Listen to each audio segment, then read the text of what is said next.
하나님 주신 말씀은 요한계시록 16장 1절 그리고 건너뛰어서 7절 2절 말씀 보겠습니다. 요한계시록 16장 1절 그리고 건너뛰어서 7절 보겠습니다. 요한계시록 16장 1절 함께 봉독합시다. 또 내가 들으니 성전에서 큰 음성이 나서 일곱 천사에게 말하되 너희는 가서 하나님의 진노의 일곱 대접을 땅에 쏟으라 하더라. 7절입니다. 또 내가 들으니 제단이 말하기를 그러하다 주 하나님 곧 전능하신 이시여 심판하신 것이 참되시고 의로우시도다 하더라. 아멘. 오늘도 우리 주님과 함께 하루를 시작하시는 우리 모든 성도님들 하나님께서 하늘의 크신 은혜와 평화 가득 부어주시길 주님의 이름으로 간절히 기원합니다. 오늘 본문의 말씀을 통해서 참되시고 의로우신 하나님, 이런 제목으로 은혜 나누도록 하겠습니다. 우리 하나님은 우리를 사랑하시지만 때로 그 사랑의 방식으로 우리를 심판하기도 하십니다. 하나님의 심판은 모든 생명의 멸절이 목적이 아닙니다. 회개가 목적입니다. 하나님께로 돌아오도록 촉구하고 주의 편에 온전히 서서 구원받게 하시려는 것이 궁극적인 목적입니다. 하나님은 심판하기 위해서 먼저 분별하세요. 어제 말씀드린 것처럼 짐승에게 경배하는 그들은 이마에 666이라는 표식이 되어 있는 자들이고 그리고 하나님을 온전히 경배하고 예배하는 이들은 14만 4천으로 그렇게 상징적으로 표현되어 있었다, 이런 말씀을 드렸습니다. 하나님을 경배하는 자들과 짐승을 경배하는 자들을 분별하여 짐승의 편에 선 자들, 그의 영혼이 우상에 사로잡혀서 하나님을 부정하고 망각하고 결국 악에 편승하는 사람들을 이제 하나님이 그렇게 분별하여 심판하셨다.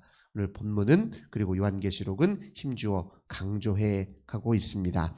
하나님의 심판 중에 오늘은 특별히 그 심판의 의미, 또 그 심판이 가지고 있는 궁극적 목적에 대해서 우리가 이해할 수 있도록 오늘 본문을 기술하고 있는데요. 우선 하나님의 심판과 관련해서 1절에 보니까 일곱 천사가 일곱 대접을 하나하나 차례로 땅에 쏟는 그런 방식으로 심판이 이루어지고 있는 것을 보고 있습니다. 이 일곱 대접이라고 하는 것은 무엇을 뜻하냐? 일곱이 이제 완전수로 의미합니다. 하나님의 심판은 완전한 심판이다. 모든 심판은 하나님의 통제 아래에 있고, 그리고 하나님이 한번 심판하기로 작정하시면 그걸 자의적으로 자기 노력으로 피할 수 있는 길은 없다는 거예요. 심판은 하나님이 멈추셔야 끝나는 것이지 인간이 그 심판을 스스로 자기 힘으로 제어하거나 그걸 가로막을 수 없다. 그런 의미를 일곱 대접이 가지고 있어요. 일곱의 천사가 차례로 하나씩 일곱 대접을 땅에 쏟음으로써 심판이 하나하나 시작되는데요. 이 심판의 내용이 이제 다 사실은 상징적인 의미를 지니고 있습니다. 이 일곱 심판은요, 출애굽의 10가지 재앙을 이제 연상시킵니다. 우리가 잘 아는 것처럼 모세와 이스라엘 백성들이 바로 앞에 가서 우리가 하나님 앞에 제사를 드려야 되는 하나님의 백성이니까 우리를 좀 놓아주십시오 하고 그렇게 요청했을 때 바로가 고집을 부리면서 놓아주지 않았거든요. 그래서 하나하나 이제 10가지 재앙이 이루어졌다는 걸 이제 우리 알고 있습니다. 근데 그 10가지 재앙이 이루어질 때 하나님께서 바로를 완고하게 하셔서 고집을 부리게 하셔서 이스라엘 백성들을 놓아주지 않았다, 이런 표현이 있어요. 그러니까 하나님이 일부러 놓아주지 않도록 가로막고 일부러 재앙을 주신 거예요. 근데 그 이유는 무엇이냐면 그 재앙 하나하나가 다 갖고 있는 상징적 의미 때문에 그렇습니다. 예를 들면 첫 번째 재앙이 뭐냐면 강물을 나일 강물을 피로 바꾸시는 일이에요. 나일강은 이집트에는 생명줄입니다. 강 자체가 신으로 여겨져 있어요. 나일강이 농사 짓는 모든 과정에 가장 중요한 생명줄이잖아요. 물이 있어야 농사를 지을 수 있으니까요. 그런 의미에서 나일강을 피로 바꾸셨다. 너희들을 먹이고 살리고 입히는 분이 누구냐, 궁극적으로 누구냐, 저 강이 아니라는 거예요. 하나님이라는 것을 보여주기 위함이었죠. 그 다음에 이제 개구리도 마찬가지인데요. 이 개구리도 농사 짓는 데 있어서 아주 중요한 역할을 있었습니다. 그래서 이집트 사람들은 이 개구리를 굉장히 신성시하고 있었어요. 심지어 개구리 머리를 지니고 있는 여신도 있었습니다. 그만큼 그것도 신성한 동물로 여겼는데 그 개구리가 완전히 온 들판을 뒤덮어서 재앙을 일으키는 존재로 뒤바뀌었단 말이에요. 이건 뭘 뜻합니까? 하나님이 너희들이 신으로 섬긴 그 피조물을 하나님의 통제 아래에 있다는 거예요. 그러니까 사실 재앙 하나하나가 전부 다 당시의 농사와 직결되어 있는 풍요와 대지의 신과 공기의 신, 강의 신 이런 것들과 전부 관련이 있어요. 이도 마찬가지고요. 이도 대지의 신과 관련되어 있습니다. 대기의 신과 관련되어 있어요. 이런 신들이 다 가짜고 이 모든 건 하나님의 통제 아래에 있다. 이렇게 얘기합니다. 9번째 재앙은 암흑의 흑암의 재앙이었는데요. 당시에 이집트의 최고의 신들 중에 신으로 여겨지는 건 태양신 라였어요. 그런데 하나님이 태양을 덮어버려서 흑암으로 다 바꾸셨단 말이에요.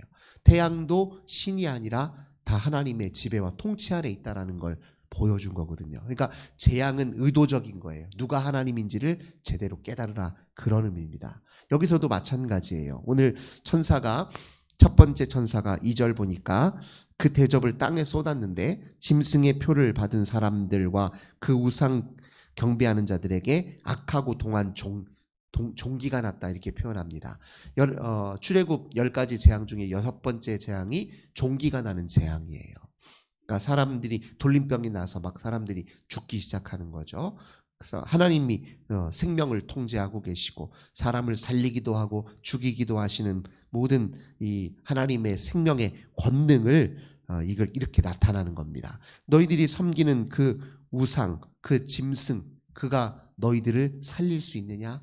너희들을 이 돌림병으로 막을 수 있느냐? 너희들을 고통짓게 하는 이 모든 것으로부터 자유롭게 할 수 있느냐? 못한다는 거예요. 그걸 만천하에 드러나게 보여주는 이 상징적 의미를 지니고 있다는 겁니다. 그 다음 3절도 둘째 천사가 대접을 바다에 쏟았는데 바다가 곧 죽은 자의 피같이 되니 바다 가운데 모든 생물이 죽더라. 이것도 마찬가지죠. 이 바다라고 하는 것이 또 생명의 큰 역할을 하고 있는 것이잖아요. 근데 이건 역시 마찬가지로 하나님의 피조 세계고 하나님의 통제 아래 있다는 걸 보여줍니다. 4절도 셋째 강과 물의 근원이 피가 되더라. 출애굽의 첫 번째 재앙, 나일 강물이 피로 변한 그것을 연상시키죠. 그렇게 하나하나 다 심판의 모든 과정들이 누가 진짜 하나님이고 누가 경배를 받아야 될 분인지를 보여주고 있다는 것입니다. 그런 의미에서 하나님의 심판이라고 하는 것은 참되고 의로우신 하나님의 그 계획에 따라서 이루어진 것이다. 우리가 이렇게 이야기할 수 있습니다. 만약에 심판이 없다면 이 세상은 어떻게 될까? 하나님을 멀리하고 또 하나님을 부정하고 망각한 이들의 끝은 무엇이냐면 악입니다. 악은 근본적으로 생명을 파괴하는 일이에요. 그러니까 생명을 파괴하는 이들을 하나님이 그저 내버려 두실 수는 없는 것이죠. 하나님이 그것을 바로잡고 그 어그러진 것들을 다시 제자리를 돌려 놓아야 하나님이 본래 의도하신 대로 그 창조의 목적에 부합하도록 풍요한 생명이 이어질 수 있는 것이죠. 그래서 하나님의 심판은 참된 것이고 의로운 것이다 라고 오늘 본문 우리에게 이야기해주고 있습니다. 근데 이 심판의 내용에 또 두 번째 중요한 의미를 가지고 있는데요. 그것은 무엇이냐면 6절을 보겠습니다.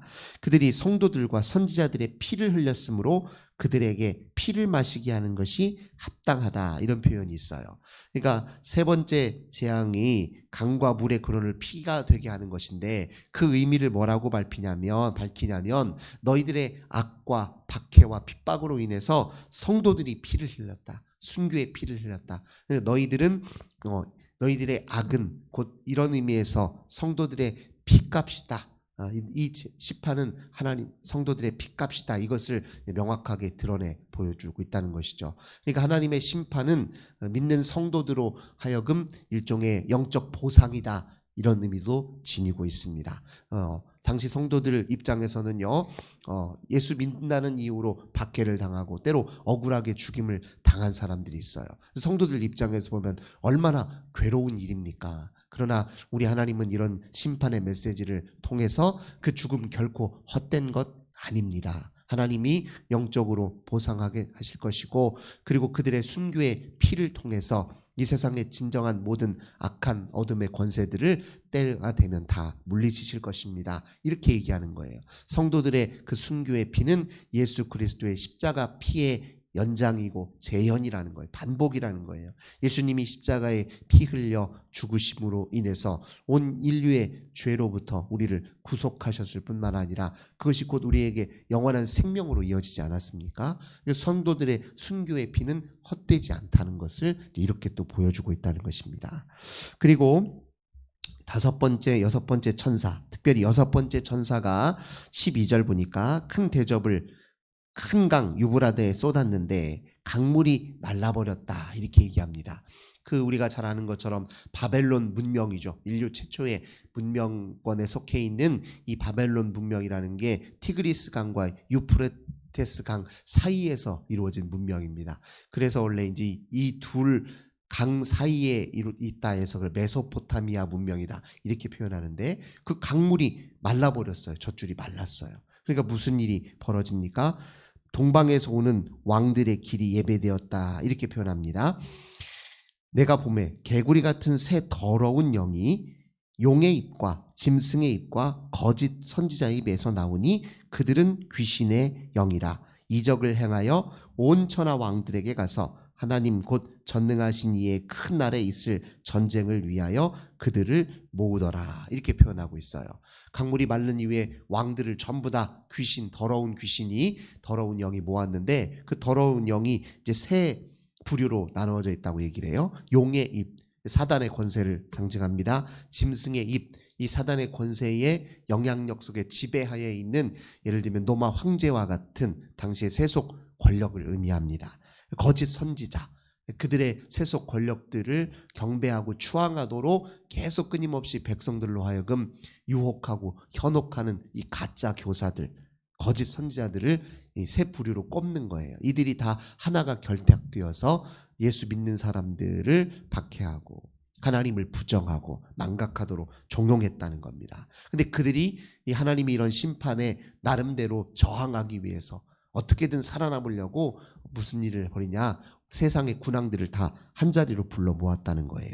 그래서 한판 큰 영적 전쟁이 이루어질 텐데 그 전쟁이 일어나는 자리를 16절 보니까 새 영이 히브리어로 아마겟돈이라 하는 것으로 왕들을 모으더라 이렇게 표현합니다. 그래서 이 아마겟돈이라고 하는 것 역시 이제 상징적 의미예요. 무기또 근처에 있는 어느 이제 그 평지를 의미하는 건데 이쪽이 이 잘 알려지지 않은 이곳에서 큰 영적 전투가 이루어질 거라는 거예요. 근데 그 전투라고 하는 것이 그들을 사단의 입장에서 보면 최후의 발악이고 그리고 우리 예수 믿는 사람들 입장에서는 마지막 전투예요. 곧 끝장날 전투라는 것입니다. 그래서 그 전투로 왕들을 불러 모을 때 17절 일곱 번째 전사가 이제 일곱 번째 대접을 공중에 쏟았습니다. 그때 이제 큰 음성이 뭐라고 보좌에서 나옵니다. 17절입니다. 이르되 되었다 하시니 18절 번개와 음성들과 우라소리가 있고 큰 지진이 있어 얼마나 큰지 사람이 땅에 있어 온 이래로 이같이 큰 지진이 없었더라. 큰 성이 세 갈래로 갈라지고 만국의 성들도 무너지니 큰 성 바벨론이 하나님 앞에 기억되신 바 되어 그의 맹렬한 진노의 포도주 잔을 받으매 이렇게 합니다. 큰 성 바벨론이 이제 무너졌다. 이제 다 끝났다. 이제 그런 상징적 선언을 하고 있는 것이죠. 그러니 이 모든 과정을 통해서 당시 이제 성도들은 이제 깨달았죠. 무엇을 깨달았습니까? 여호와 하나님이 우리를 대신하여 싸우신다. 그리고 이 싸움은 승리가 보장되어 있다. 그리고 이 싸움을 통해서 결국 하나님이 이 땅에 진정한 하나님 나라를 이루실 것이다. 이런 메시지를 이 계시록의 이 말씀, 이 심판의 예고를 통해서 깨달아 알게 되었다는 것입니다. 그러니 이제 이 심판은 일종의 성도들에게는 희망의 단서가 되는 거예요. 왜냐하면 한편으로는 저들 앞에 우리가 굴복될 이유가 없다는 걸 드러내 보여주고, 다른 한편으로는 두려워할 이유가 없다는 것을 보여주고, 또 다른 한편으로는 그러므로 믿음을 끝까지 지켜야 될 이유를 제공했기 때문에 그것은 심판은 곧 희망이 될 수 있었다는 것입니다. 심판은 우리가 듣기 싫죠. 그런 소리는 듣기 싫어합니다. 그러나 그 하나님의 심판은 참되고 의로운 심판입니다. 이건 인간이 자기 자신을 비호하거나 또는 자기 자신을 정당화하거나 또는 자기 힘을 더 강화시키기 위해서 다른 사람들을 위해 군림하기 위한 그런 인간의 심판과는 차원이 달라요. 하나님의 심판은 생명을 가져오는 심판입니다. 하나님의 심판은 우리 모두를 구원에 이르게 하는 심판입니다. 하나님의 심판은 참되고 의로운 것입니다. 그런 메시지를 오늘 본문을 통해서 우리에게 주셨으니, 우리가 때로 우리 인생에서 직면하는 우리 인생에서 직면하는 이 어둠을 우리가 어떻게 대응해야 되겠습니까? 이것 하나님이 심판하신다. 우리는 하나님의 오직 진리의 말씀 위에 굳게 서서 이 믿음의 길을 끝까지 정진해야 된다. 이렇게 우리 마음으로 다짐하시는 저 우리 모든 성도님들 되시길 주님의 이름으로 간절히 기원합니다. 좋으신 주님 감사드립니다. 심판의 메시지는 곧 우리에게 희망이요, 또 이 심판은 참되고 의로운 것이며, 이를 통해 하나님이 하나님이시며 하나님이 의로우신 분이며 또 하나님이 우리에게 생명을 가져다 주시는 분이시며 하나님이 마침내 우리에게 하나님 나라를 완성시켜 주실 분임을 저희들 다시 한번 마음에 새깁니다. 이 믿음으로 오늘도 이 환난 많은 이 세상, 또 풍파 많은 이 세상, 유혹 많은 이 세상에서 믿음을 견고히 지키는 저희들 다 되게 하여 주옵소서. 주 예수님의 이름으로 간절히 기도드립니다. 아멘. 오늘도 우리 가정의 자녀들을 위해서, 또 우리 교회와 나라와 민족, 우리 가정을 위해서, 또 환우들을 위해서 함께 기도합시다. 하나님 감사합니다. 오늘도 기도로 이 복된 날 시작합니다.